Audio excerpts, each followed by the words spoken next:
pelanggaran HAM. Pengadilan HAM. Pelanggaran HAM. Pelanggaran HAM. Pengadilan HAM. Pelanggaran HAM. Pelanggaran hak asasi manusia. Halo, aku Ida. Aku Adinda. Kalau aku Rifa. Aku Syakila.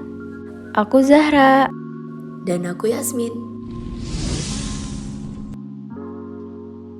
HAM. Kalian tahu nggak sih apa itu HAM? HAM adalah singkatan dari Hak Asasi Manusia. Menurut para ahli, yaitu hak artilar, hak asasi manusia atau HAM ialah hak-hak yang sudah ada atau melekat pada tiap-tiap manusia dan juga tanpa mempunyai hak-hak itu. Maka pada tiap-tiap manusia itu tidak dapat hidup selayaknya manusia. Sedangkan menurut Profesor Kuncoro Purbopranoto, hak asasi manusia atau HAM adalah suatu hak yang sifatnya mendasar atau juga asasi. Hak-hak yang dipunyai pada tiap-tiap manusia tersebut dengan berdasarkan kodratnya yang pada hakikatnya tidak akan dapat dipisahkan sehingga akan bersifat suci. Lalu menurut John Locke, hak asasi manusia atau HAM ialah hak-hak yang secara langsung diberikan Tuhan Yang Maha Esa pada tiap manusia ialah sebagai hak yang kodrati. Oleh sebab itu, tidak ada juga kekuatan pada dunia ini yang dapat mencabutnya. Hak asasi manusia atau HAM tersebut sifatnya fundamental atau juga bersifat mendasar bagi tiap kehidupan manusia dan juga pada hakikatnya sangat suci. Macam-macam hak asasi manusia. Terdapat hak asasi pribadi atau personal right. Yang pertama, hak kebebasan untuk bergerak. Yang kedua, hak kebebasan untuk mengeluarkan pendapat. Yang ketiga, hak kebebasan memilih dan aktif di organisasi. Yang keempat, hak kebebasan untuk memilih, memeluk, dan menjalankan agama dan kepercayaan yang diyakini masing-masing. Macam-macam hak asasi manusia. Hak asasi politik yang masuk dalam hak asasi politik yaitu: yang pertama, hak untuk memilih dan dipilih dalam suatu pemilihan. Yang kedua, hak ikut serta dalam kegiatan pemerintahan. Yang ketiga, hak membuat dan mendirikan parpol atau partai politik dan organisasi politik lainnya. Yang keempat, hak untuk membuat dan mengajukan suatu usulan petisi. Yang kelima, hak asasi hukum atau legal quality right. Yang keenam, hak mendapatkan perlakuan yang sama dalam hukum dan pemerintahan. Yang ketujuh, hak untuk menjadi pegawai negeri sipil atau PNS. Yang kedelapan, hak mendapat layanan dan perlindungan hukum. Macam-macam hak asasi manusia dalam bidang ekonomi yaitu: yang pertama, hak kebebasan melakukan kegiatan jual beli. Yang kedua, hak kebebasan mengadakan perjanjian kontrak. Yang ketiga, hak kebebasan menyelenggarakan sewa-sewa, hutang-hutang, dan lain-lain. Dan keempat, hak kebebasan untuk memilih sesuatu. Yang kelima, hak memilih dan mendapatkan pekerjaan yang layak. Hak asasi peradilan. Yang pertama, hak mendapat pembelaan hukum di pengadilan. Yang kedua, hak persamaan atau perlakuan penggeledahan, penangkapan, penahanan, dan penyelidikan di mata hukum. Yang ketiga, hak asasi sosial budaya. Yang keempat, hak menentukan, memilih, dan mendapatkan pendidikan. Yang kelima, hak mendapatkan pengajaran. Dan yang keenam, hak untuk mengembangkan budaya yang sesuai dengan bakat dan minat. Menurut Deklarasi Universal HAM, terdapat 5 jenis hak asasi yang dimiliki setiap individu, yaitu: yang pertama ada hak personal, yang kedua hak legal, yang ketiga hak sipil dan politik, yang keempat hak subsistensi, yang kelima hak ekonomi, sosial, dan budaya. Menurut pasal 3, 21 HAM, hak personal, hak legal, hak sipil, dan politik meliputi: 1. Hak untuk hidup, kebebasan, dan keamanan pribadi. 2. Hak bebas dari perbudakan dan penghambatan. 3. Hak bebas dari penyiksaan dan perlakuan maupun hukum yang kejam, tak berperi kemanusiaan atau merendahkan derajat kemanusiaan. 4. Hak untuk memperoleh pengakuan hukum di mana saja secara pribadi. 5. Hak untuk pengampuan hukum efektif. 6. Hak bebas dari penangkapan, pertahanan, atau pembuangan yang sewenang-wenang. 7. Hak untuk peradilan yang independen dan tidak memihak. 8. Hak untuk praduga tak bersalah sampai terbukti bersalah. 9. Hak bebas dari campur tangan yang sewenang-wenang. 10. Hak bebas dari serangan terhadap kehormatan dan nama baik. Adapun hak substansi, hak ekonomi, sosial, dan budaya meliputi 1. Hak atas jaminan sosial, 2. Hak untuk bekerja, 3. Hak atas hasil kerja, 4. Hak bergabung dan berserikat, 5. Hak atas istirahat, 6. Hak hidup dan kesehatan yang layak, 7. Hak pendidikan, 8. Hak berpartisipasi dalam kehidupan dan berkebudayaan. Sementara di Indonesia sendiri juga memiliki pasal yang khusus mengatur tentang hak asasi manusia.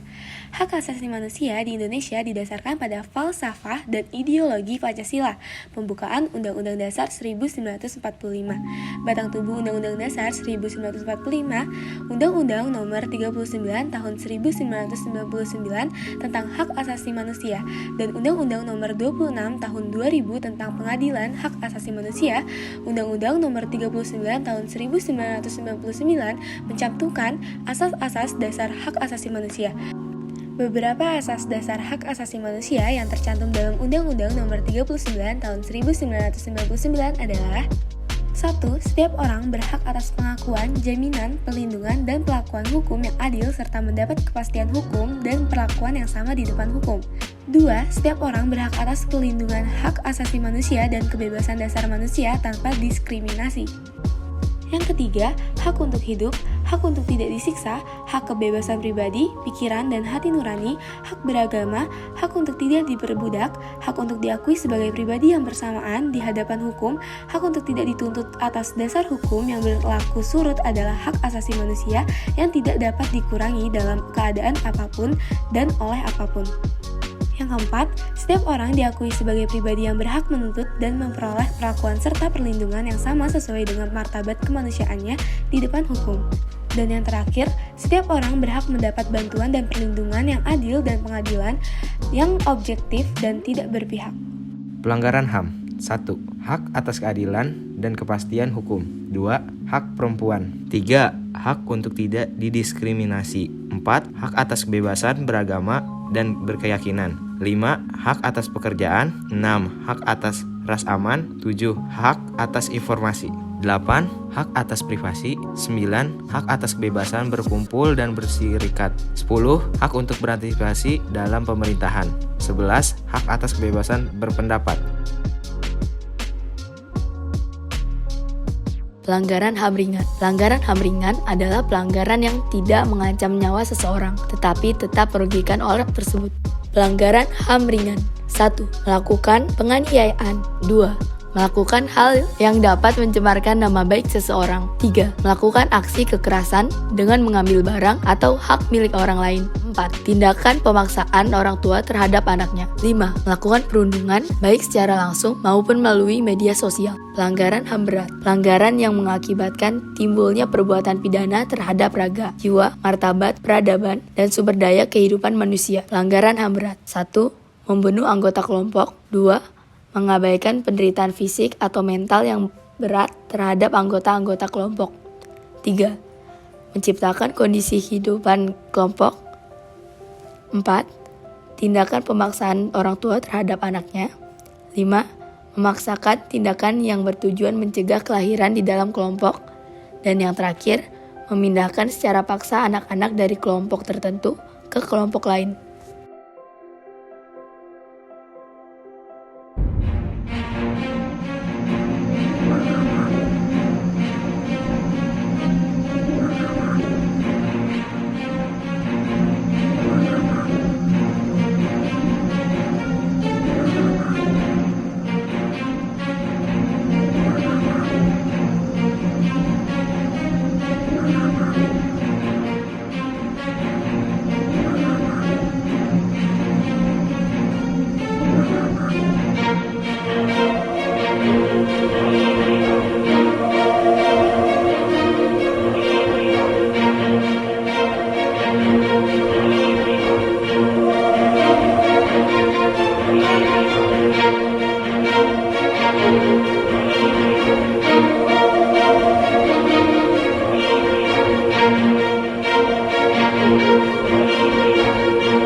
Dampak positif dan negatif HAM.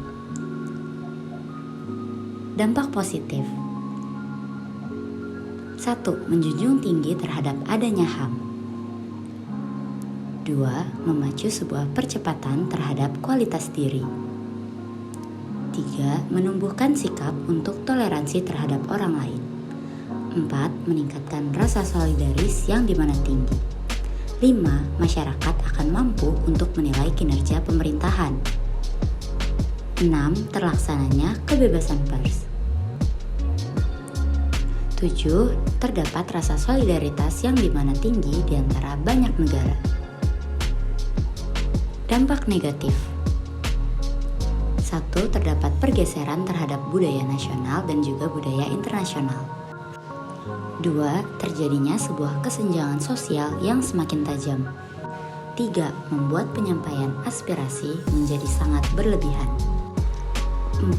Menghilangkan semangat nasionalisme dan juga patriotisme. 5. Membuat cara berpikir menjadi semakin sempit. Dan yang terakhir, melakukan percepatan terhadap perubahan terhadap pola kehidupan berbangsa. Sekian dari kelompok kami, terima kasih. Tertinggalkan orang, aku pasti tahu,